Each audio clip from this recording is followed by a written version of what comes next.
Well, LSU enters the regular season as a top 5 team in the preseason AP poll. So, in today's edition of Locked on LSU, we're going to talk to one of those national people that is just as high on LSU as you might be.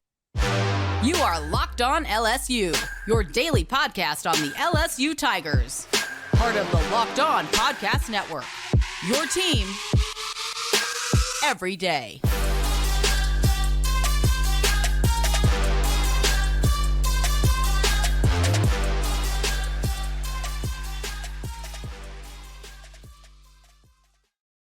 Well, thank you for making Locked on LSU your first listen every single day. We are free and available wherever you get your podcasts and, of course, on YouTube as well. You can check us out on YouTube and wherever you listen to your podcasts. You can also check out more of my work on Twitter at CarolineFenton1 or follow along with the podcast for updates at Locked on LSU. So we've talked a lot about on the podcast the fact that LSU is a top 5 team going into the season in the AP preseason poll. We've talked a lot about why that reason might be, but let's get a perspective from a national person who is just as high on LSU as we are. Max Chadwick of Pro Football Focus will join the show. He did his own preseason top 25. Where does LSU land, and why is he high on LSU this season? In joining Locked on LSU now is Pro Football Focus's Max Chadwick. Max, we've had you on the show before. You were a huge hit. The people loved you. So bringing you back. Appreciate you for hopping on. Only one more week until college football. Caroline, thank you so much for having me on. I'm happy that your listeners and viewers liked me. I've had a lot of times where some viewers didn't like me because I was a little lower on their team than they would have liked. So, yeah, I'm happy to be on with you. Though I'm pumped to see what LSU has in store this year. Harsh truth is sometimes the most important truth. But that's exactly what I wanted to get into with you today. LSU, a preseason top 5 team in the preseason AP poll.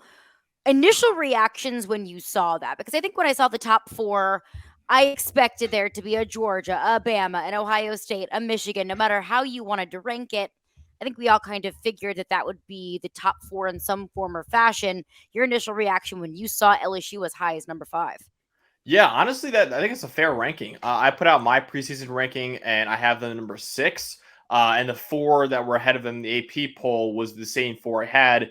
And then Tigers fans probably aren't going to like me saying this, so maybe I will flip them against me. But I actually had Florida State in my top 5 too. I think Florida State is a loaded roster. That LSU Florida State game, in my opinion, is the second best game of the year behind Michigan and Ohio State.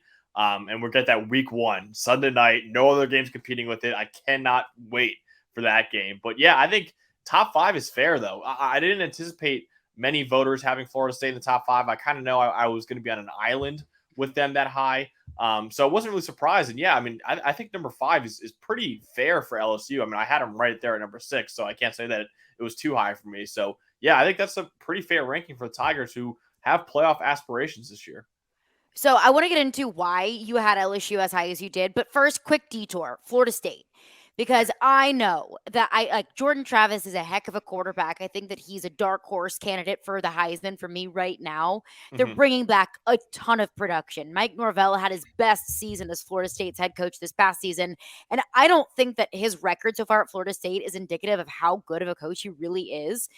But it feels like this offseason, like if you were to name an offseason national champion, it would be Florida State. What is it about this Florida State team that you are so high on? Yeah, it's funny because once the national championship ended and Georgia just steamrolled TCU, I was putting together my way too early rankings for next year. And I warned my editors, like, listen, I'm going to be really high on Florida State. Like, I don't know if anyone else is going to be this high on them. And then it turns out, like, everyone, like you said, everyone has Florida State this side. Yeah, I'm not alone. Exactly. So, yeah, I mean, listen, you mentioned it. Jordan Travis, you say he's a dark horse candidate. I actually think he's going to win the Heisman Trophy next year. I think, he's a top 3 quarterback in college football. And also, I mean, as much of a stats-based award the Heisman is, it's also a narrative-based award. And I think totally Florida State, if they're as good as I think they will be, that's the best story in college football, in my opinion. So that's why Max Duggan made the Heisman ceremony. That's why Stetson Bennett made the Heisman ceremony. I think ultimately it's why Jordan Travis is going to win the Heisman next year. And then Jared Verse comes back to school. He's going to be a top 10 pick. Could have been a top 15 pick last year if he declared. He might be the best defensive player in college football this year. The defensive line is loaded. That receiving core is ridiculous. They have a top the number one running back in the draft in PFF's opinion in Trey Benson. Offensive line's really good. The secondary is really good. I mean, like you said, this roster, top to bottom, is loaded with star power. Now, I don't know if they have the depth that a lot of other top schools have, but if you want to just mash up stars for stars, I mean, Florida State has got to be up there with the best in college football. I mean, they've got an insane amount of talent, and I think they're very well coached. But the one thing that I can't quite seem to shake with Florida State is last year, as good of a team as they were and how many flashes they showed, they didn't beat a single ranked opponent on their schedule. So what about this team do you think is going to be so much more improved in year 2 than year 1?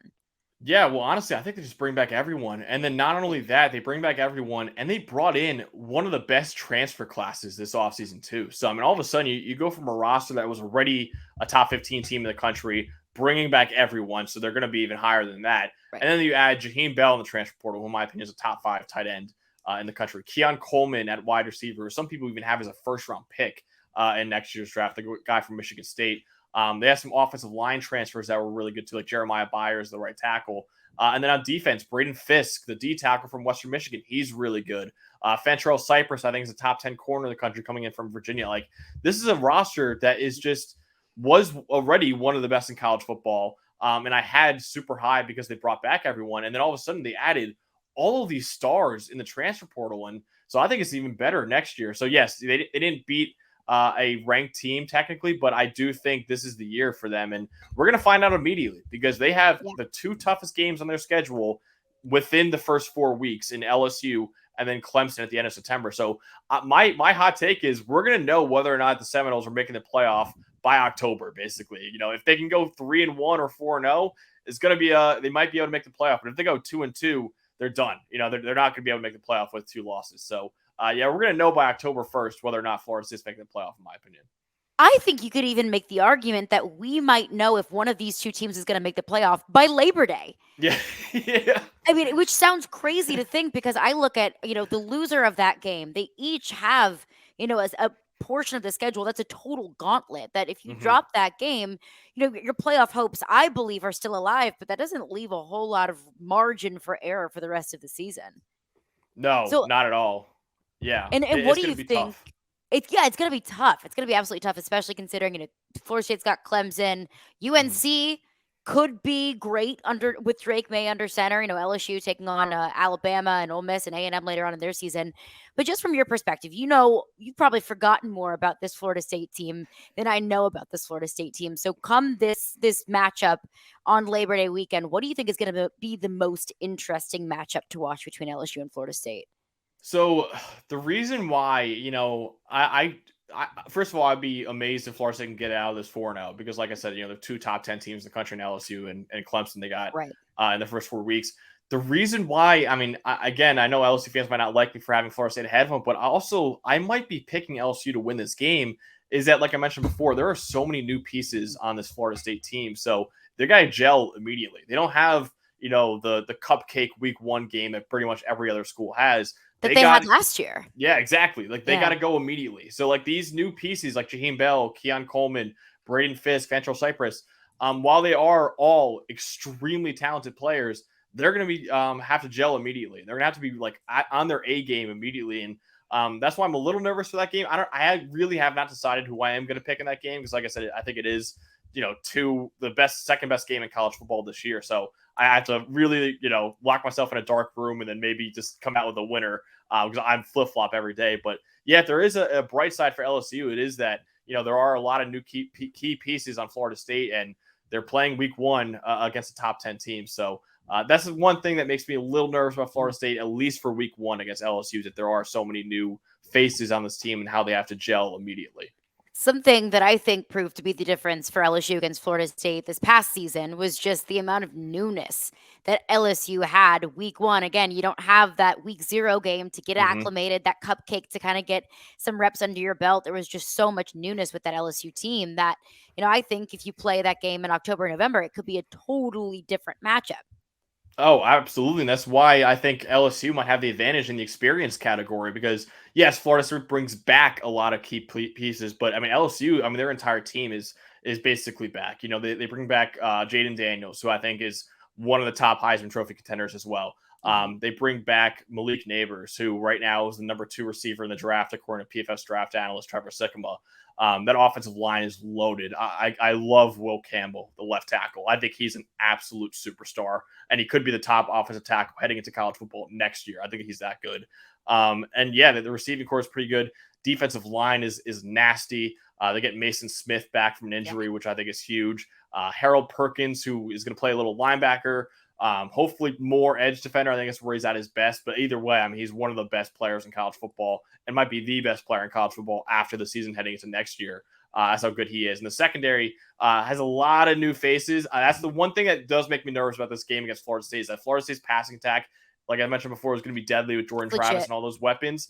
And LSU is introducing a lot of new faces at corner. And that's the one, like one of them is an FCS player from last year in Zy Alexander. I like Deuce Chestnut. I actually have the Syracuse helmet behind me because I graduated Syracuse. He was a great player for the Orange. So I think LSU fans should be very excited about him. But they might start, I think, Javian Toviano, I think, is another guy they're going to start who's a true freshman. So that makes me nervous. You know, when you're going up against the big boys that Florida State has, will that secondary be ready to go? That's probably the biggest question for LSU heading into that game. But otherwise, LSU has a lot of really, really great players heading into their next year in the program with Brian Kelly, year 2 in that program under Brian Kelly. So, yeah, experience-wise, LSU might have the slight advantage a little bit over Florida State. Max, that game keeps me up at night. And the closer we get, the more sleepless nights I have. But coming up next, I want to get into your analysis of this LSU team preseason, why you had them at number 6. We'll get into that with Max Chadwick coming up next. For a championship team, it is all about making sure every player is a perfect fit. And it's the same when it comes to your vehicle. Every part needs to fit just right. So the next time you need parts and accessories, head to eBay Motors. With eBay Guaranteed Fit, you can be sure that every part that you need fits just right the first time around. Just add your ride to My Garage, look for the green check to know if the part will fit or your money back. Because just like in sports, confidence is the name of the game when you shop on eBay Motors. And with over 122 million parts to choose from, you'll be back in the game in no time. After all, it's easy to bring home a win when the parts are guaranteed. So get the right parts, the right fit, and the right prices on ebaymotors.com. Let's ride. eBay Guaranteed Fit, only available to U.S. customers, eligible items only, exclusions apply. Well, thanks again for making Locked On LSU your first listen every single day. We are free and available wherever you get your podcasts. Max Chadwick, Pro Football Focus, is with us. Max Chadwick is a college football analyst for PFF. You can also find him on the Preferred Walk-On podcast. Max, you did your own preseason college football top 25. You had LSU at 6. Same top 4 as the AP poll with Florida State in there at 5. LSU right behind the Seminoles at 6. What do you like about this LSU team? Like I mentioned before, I think the experience is huge. And the fact that, they were, let's face it, they were bad in the 2 years prior, in the final 2 years of Ed Orgeron. Bad. They were really bad. And they were like below 500. They bring in Brian Kelly, who I loved. I thought he was a great coach. And then so I was like, okay, it might take some time, but LSU should be back within a few years. And they bring in Jayden Daniels, who I thought was okay at Arizona State. I never thought he was that good at Arizona State, honestly. And then all of a sudden it just clicked and they caught fire immediately. And, it didn't look great after the Florida State loss because we didn't know Florida State was a good team. They were kind of reeling from, I think 4 straight losing seasons before that. So we were like, oh, they just lost to Florida State. That's not good. And then all of a sudden LSU, beats Alabama. They win the SEC West. They go to the SEC championship game. And we're like, oh my God, like LSU, they didn't make a New Year's Six bowl, but this is a heck of a turnaround for LSU. So, the big thing I love is that, they just bring everyone back basically. Now it's year 2 for Brian Kelly and year 2 for Jayden Daniels in the system. And Malik Neighbors is back, which is huge. And that offensive line, I think, is really, really talented. The defensive line, Harold Perkins is a superstar. I'm excited, man. I really am excited for how good this LSU team is and how experienced they are too after, the first year being that successful. So yeah, I think a jump from last year should even be expected for the Tigers this year. And to your point, that is one of their greatest strengths is just continuity and turnover from this past season.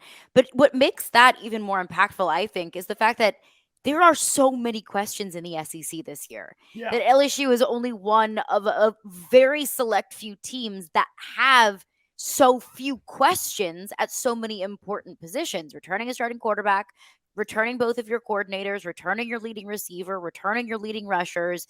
And there is just so much continuity year over year that I think that LSU can and should take advantage of an SEC with so many questions. Yeah, and listen, I mean, I mentioned before how I'm not, I haven't decided a winner of the game between LSU and Florida State. I'm going back and forth between the winner of the SEC West this year between them and Alabama because, like you Fair. mentioned, Alabama, it always feels wrong to me to pick against Nick Saban because he hasn't gone back-to-back years without making the playoff or national championship games since his first 2 years at Alabama in 07, 08. Crazy. So I don't know. I don't know if I'm willing to do that again this year. I don't think they're making the playoff, but I initially had them as my winner of the SEC West, but like you mentioned, I am terrified of that quarterback situation in Alabama. I think it's a bigger issue than they're letting on right now. Tyler Buckner never looked good at Notre Dame. Jalen Moreau, frankly, looked terrible as a passer last year when he was inserted for Bryce Young, who was hurt for a little bit. And then Ty Simpson, who I have a lot of excitement for, but he only has 5 dropbacks in his career. He's a former 5-star recruit, so we'll see his guy as a sophomore, but we have no idea what he's like yet. So I'm kind of nervous about the quarterback situation in Alabama. They have 2 new coordinators at Alabama too, and I don't love either of them. And like you mentioned, LSU just brings back a lot. So yeah, I mean, I could definitely see the Tigers easily winning the SEC West next year and competing, I think, again with Georgia in the SEC championship game. I at least hope it's easily for my blood pressure's sake. I'm hoping it's as easy as possible. But that's kind of what I want to get your perspective on is, the hopes and the expectations for LSU this year is either competing for or winning the SEC West, getting back to the SEC championship, maybe even being in the college football playoff conversation. I mean, being preseason number 5, you are firmly in the conversation for the college football playoff. What do you think is the difference if it was a coach or a player or a position group or even a game on the schedule? What can the difference be between LSU achieving what the expectations are and maybe falling short of those expectations? That's a great question. I will say, you mentioned how they have playoff aspirations. I don't have them in my top 4, but I can tell you that Trevor Sikkema, another great analyst at PFF, he had LSU in his Final 4 college football playoff. So he actually had him above Georgia, which I think that means he's picking LSU to win the SEC period this year, not even the SEC West. But I like Alyssa, and now I like Trevor too. Alyssa and Trevor, couple. they're the ultimate power couple. They're both the absolute duo. best. They're both the best. But yeah, I think the biggest thing for LSU, like I mentioned before, and my biggest question mark for them heading into this year is that secondary because they lose a lot. They're introducing a lot of new faces. Like I mentioned, Zy Alexander looked good at Southeastern Louisiana, but then again, it was at Southeastern Louisiana. Like this is an FCS school we're talking about. Now he's going up against, Johnny Wilson, Keon Coleman, and all those weapons at Florida State and all the weapons in the SEC as well. So how is he going to look? Javian Toviano was a highly ranked recruit, 4-star recruit coming out of high school, but he's a true freshman. How is he going to perform? LSU's had some success with true freshman corners in Derek Stingley Jr. and Eli Ricks later on. But how is Javian Toviano going to look? And then Deuce Chestnut, I'm very excited about. I think I'm excited about Deuce. Oh yeah, Deuce is a monster. I think he's a terrific nickel corner that you guys can have there in the slot.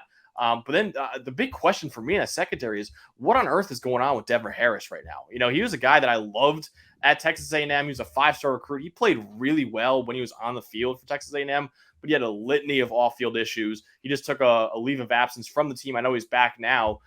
He right now is like on a 3rd-team depth chart I've seen on the LSU right now. So I thought he was going to be a guy that was immediately going to be a starting corner for you guys. And, he just can't seem to get out of his own way right now, unfortunately. So hopefully, he can get everything right and be on the field. But yeah, it's just a lot of questions. And I know J.K. Johnson, the Ohio State transfer who started for the Buckeyes last year, he got hurt. So he's going to be out for a significant amount of time. So yeah, that secondary it's a little scary for me. And I'm really worried about that, especially the cornerback situation. I'm really worried about the outside corners this year for LSU. Yep. The secondary, just period, is concerning to me. Just the amount of pieces that you're pulling out through the transfer portal, and then also the depth. I mean, the injuries are dropping like flies. You mentioned Denver Harris. I mean, he was taking, 2nd and 3rd team snaps. So if there are just better corners on the roster, then great. You find yourself in a great situation. But for Denver Harris's sake, I hope that he's able to make this work. It'd be a shame to see a guy with that much talent have it go wasted if he can't stay out of trouble. But coming up next, I want to get into my danger, trap games, red flags, the games that are making me worried now and could maybe even more worried throughout the season. So we'll run through that with Max coming up next. This show is sponsored by BetterHelp. So sometimes in life, we're faced with really tough choices, and the path forward isn't always clear. I mean, it's something that I've gone through several times, whether it be that transition from college life into the real world. For me, it was a professional transition. And I think it comes out a lot, whether it's our career, relationships, friendships, or anything in life. Therapy can help you stay connected with what you really want while you navigate life so you can move forward with confidence and, more importantly, excitement. You want to get up every day and be happy about the life that you've chosen to live. So, trusting yourself to make these decisions that align with your values is like anything. The more you practice it, the easier it gets. So I think for me, in my experience, the best thing to do whenever you're faced at a crossroads, whenever you have a difficult decision to make and you're just not quite sure what the best path is, the best thing for me is talking about it with somebody and learning positive coping skills, whether it be how to set boundaries, whether it be how to practice thinking about and envisioning what you want in your life, empowering yourself to be the best version of yourself and making decisions that really help yourself. I mean, it can make a massive difference in your life and the quality of your life and in the roadmap of what may come next for you. Again, whether it be personally or professionally. So if you're thinking of starting therapy, give BetterHelp a try. It's entirely online. It's designed to be convenient, it's designed to be flexible, and it's to be suited to your schedule. I know sometimes therapy might be a little bit overwhelming if you have a rigid schedule, if you don't want to go into an office that might feel a little bit cold or might be out of your comfort zone. Well, with BetterHelp, you can do it in the comfort of your own home on your own timeline. And all you need to do is fill out a brief questionnaire and you'll get matched with a licensed therapist and switch therapists at any time for no additional charge. So you can be sure that the people that you are talking with, the people that you're getting help from, are tailored to be exactly what you need on your therapy journey. So let therapy be your map with BetterHelp. Visit betterhelp.com/lockdowncollege today to get 10% off of your first month. That's BetterHelp, HELP.com/lockedoncollege. Again, Max Chadwick, Pro Football Focus, joins the show. There are a few games on LSU's schedule that just stand out to me and are big red flag games. We've broken down two of them. Florida State, of course, is going to be a challenge. I mean, it's the first game of the season against a really good team, two teams with a lot of hype, and we don't really know exactly what those teams are going to look like on Labor Day weekend. And then Alabama, of course. I mean, traditionally, that game is the game for the SEC West. That game could fall either way. Don't love that it's in Tuscaloosa. But again, Alabama going into the season with a whole lot of question marks. Actually, also three more games that are making me a little bit worried. One, Ole Miss. You know, Ole Miss is one of those teams that LSU they win that game. LSU wins that game. You look at this game historically, LSU has won that series by a wide margin, but it's in Oxford and it falls in a stretch of the schedule that's really difficult. And with the Lane Kiffin coach team, I mean, there can be an absolute wild card. What are your thoughts on this Ole Miss team going into the season? Oh, I like Ole Miss. They have maybe the most interesting quarterback situation in college football right now because they just have like three options they can realistically go to, and you can really see them going any of the three ways. Now, I do think it's down to Jackson Dart, the starter last year, who played really well last year, and Spencer Sanders, who was a 4-year starter at Oklahoma State. Now he's there now. So I think it's between those two. But yeah, I mean, like you mentioned, they have a good receiving core too. They got Zachary Franklin transferring into Ole Miss, who was a really, really good player. So yeah, that you know how good Lane Kiffin passing attacks are. So with LSU's suspect secondary, like we mentioned before, especially in Oxford, that could be a trap game for LSU. Just gotta hope you get to the quarterback with that front seven. Yeah, right. The second game, which it doesn't matter how good or bad either of these teams are, where it's played, when it's played, how it's played, it really seems to not matter. And that's LSU and Texas A&M.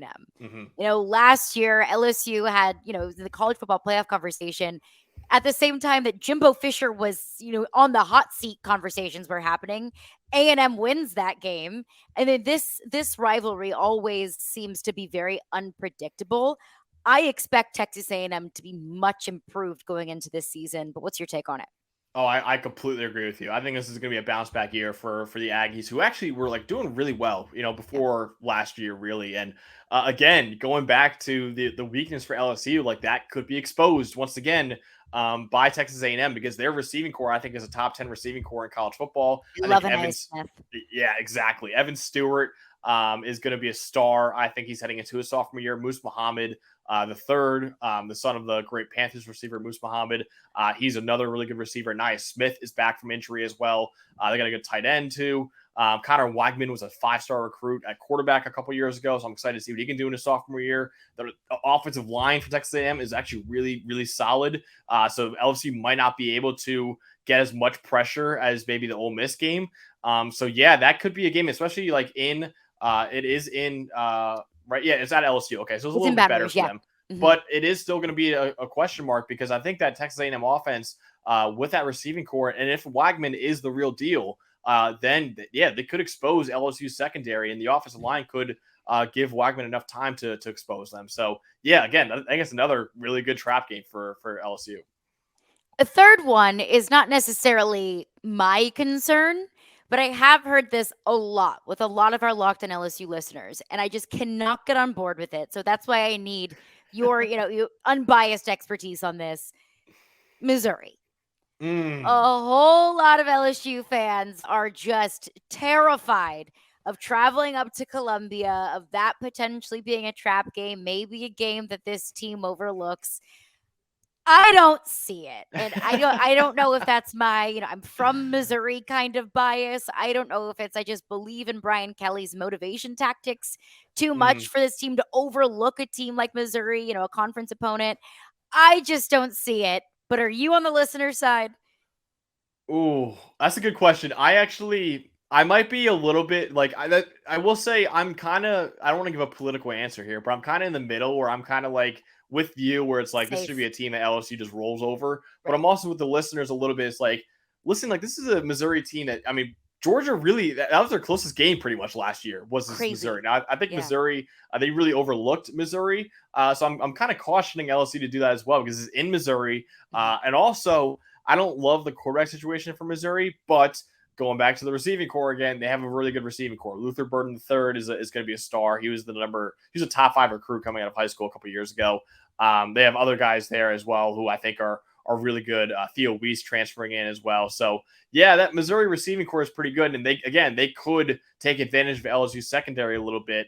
But I'm with you in the sense that is Missouri. LSU is a top, ish 5-ish team in the country. Mhm. That should be a game that LSU wins easily. But you never know with the Tigers, man. They might put LSU on upset alert like they did with Georgia last year.